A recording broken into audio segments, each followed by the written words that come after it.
네, 감사합니다. 우리 계속해서 두 번째 형제님 여기 계신 여기 계신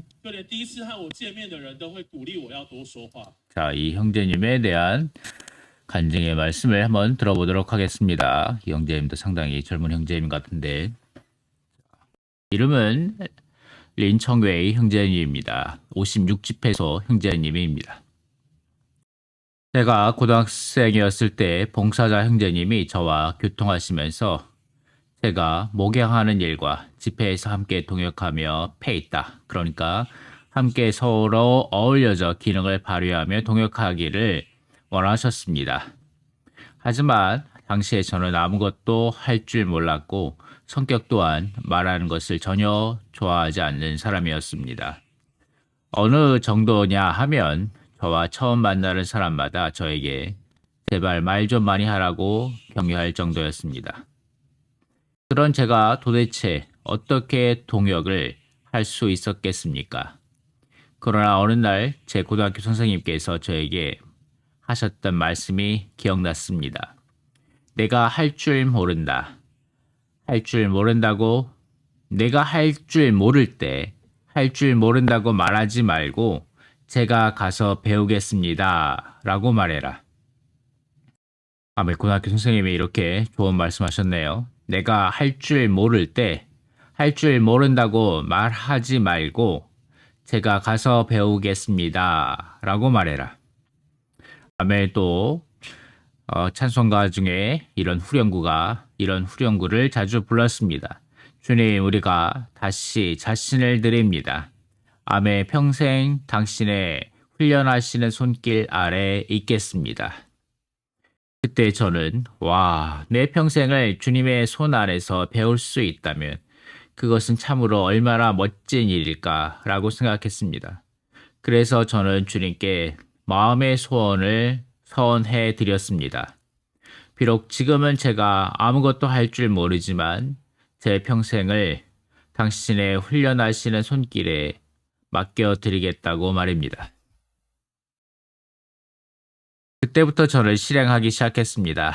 제가 그것을 할 줄 알든 모르든 혹은 내가 하고 싶든 원치 않든 상관없이 저는 봉사자의 모든 교통에 대하여 무조건 먼저 아멘이라고 말하는 훈련을 했습니다.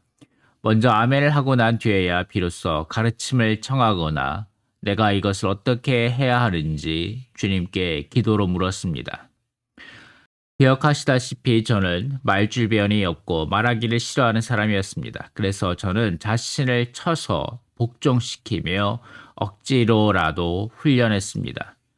매번 주일 집회 때마다 저는 반드시 자리에서 일어나 신언을 하고자 했습니다. 한 번은 제가 미리 준비를 전혀 하지 못했던 적이 있었습니다. 하지만 내면의 음성은 여전히 저에게 일어나라고 격려했습니다. 결국 준비 없이 일어났더니 그날 완전히 엉망으로 끔찍하게 말하고 말았습니다. 하지만 이 일을 통해 저는 깨어 있어야 하며 결코 함부로 소홀히 해서는 안 된다는 것을 배웠습니다. 그래서 이 과정은 제가 이후에 봉사하는 태도의 기초를 단단히 다져주었습니다. 교회의 부담과 위탁을 이어가는 것은 교회의 부담과 위임을 이어받는 것은 내가 할 줄 아는가 모르는가에 달린 것이 아니라 내가 기꺼이 하고자 하는가에 달린 것입니다. 할 줄 모르면 온전하게 하는 훈련을 받으러 가면 되는 것입니다. 이후에 대학에 진학했고 실제로 저는 교회 안에서 참으로 많은 것을 배우게 되었습니다. 그러나 역설적이게도 이러한 배움들은 오히려 저를 하나님으로부터 멀어지게 만들었습니다. 마치 제가 따로 기도하지 않아도 그동안 쌓인 경험에 기대어 충분히 어떤 일들을 척척 해낼 수 있는 것처럼 느껴졌기 때문입니다. 그러나 주님은 그런 식의 생명이 담기지 않은 메마른 봉사를 기뻐하지 않으셨습니다. 생명이 없으니 어떠한 생명의 열매도 맺을 수가 없었습니다. 그래서 저는 점점 봉사 안에서 누리는 기쁨을 잃어버렸고 늘 진정한 동역이 없다고 느꼈으며 사람의 숫자가 부응하지도 않았습니다. 당시 저는 너무나 낙심한 나머지 심지어 입에서 기도조차 나오지 않는 지경에 이르렀습니다. 저는 심지어 하나님께서 저를 푸대접하시고 부당하게 대하시는 것이 아닌가.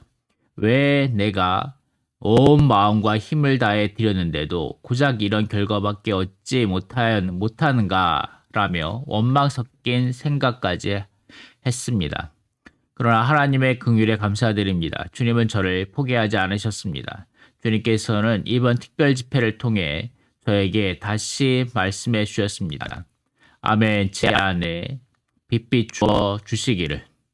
저는 이미 주님께 헌신한 사람이며 제 평생은 그분의 훈련하시는 손길 아래에 있다는 것을 상기시켜 주셨습니다. 제가 이렇게 주님 앞에 엎드린 이후로 하나님께서는 한 걸음 더 깊이 저를 비추어 주셨습니다. 제가 봉사를 하면서 오히려 그분으로부터 멀어져 있었다는 것을 말입니다. 저는 온전케 됨이 필요했습니다.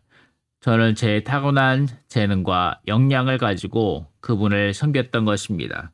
저는 그제야 비로소 깨달았습니다.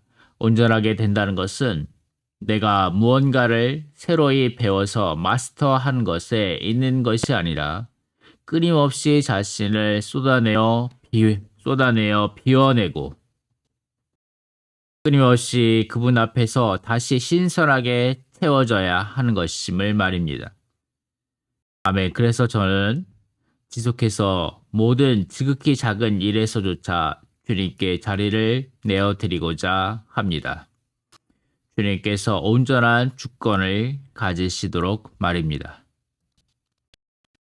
지난해 어느 날 저는 한 어린이의 귀갓길을 함께 동행해 준 적이 있었습니다.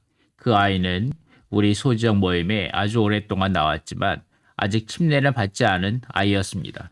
그런데 그 집으로 가는 길에 아주 가파른 비탈길이 있었습니다. 솔직히 제 육신은 그 가파른 곳까지 아이를 데리고 걸어 올라가고 싶지 않았습니다. 자, 여기 보시면 형제님이 덩치가 좀 있죠.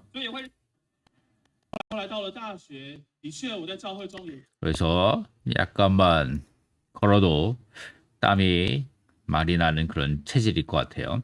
그러나 제 내면의 세밀한 음성과 겉으로 들리는 아이의 조르는 목소리 모두가 저에게 저 언덕 위까지 함께 걸어가 주라고 요구했습니다.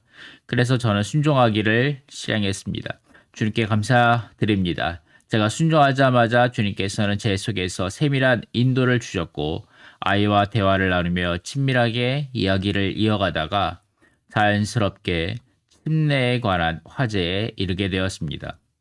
그래서 제가 물었습니다. 그럼 너도 침례를 받고 구원을 얻고 싶니? 주님께 감사하게도 아이는 아주 시원스럽게 받아들이며 자신도 침례를 받겠다고 약속했습니다.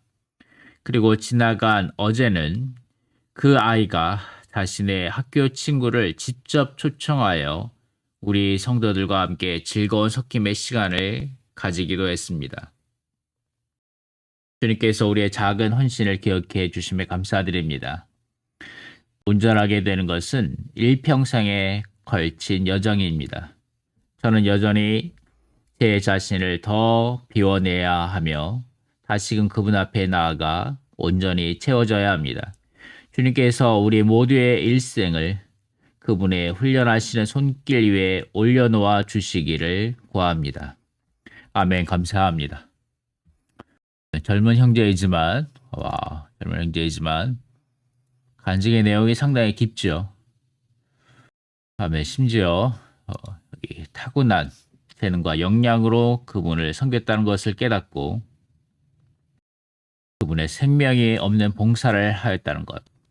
이런 내용들은 이제 우리가 이번 여름 훈련 여름 훈련 메시지 3번에서 다룰 내용들이죠. 3번에서 우리가 생명의 밀, 좋은 씨, 땅의 소금, 세상의 빛, 사람을 얻을 어부, 이 부분들을 다루는데, 여기에서는 우리가 생명이 그리스도의 생명이 우리 안에서 방해받는 많은 장애물들을 다루고 있습니다. 그 중에서 생명을 모르고 그리스도를 우리의 생명으로 취하지 않는 것이 우리의 장애물이며, 또한 우리는 매우 적극적이고 열정적으로 어떤 일을 하고 있을지 모르지만 우리 안에 살아계신 그리스도를 무시함으로 그분을 가두고 그분께 불순종하는 것, 이것이 곧 반역인데, 이것이 세 번째 장애물이고, 네 번째 장애물은 우리의 타고난 역량이다. 이러한 타고난 역량이 우리 안에 파쇄되지 않은 채로 남아있다면 이 역량은 그리스도의 생명의 어려움이 될 것이다. 이렇게 우리는 이러한 내용들을 여름훈련 메시지 3번에서 누리게 될 것입니다. 2026년 여름훈련 메시지 3번에서 누리게 될 것입니다. 나중에 한번 더 깊이 이 메시지를 함께 누리겠습니다. 감사합니다.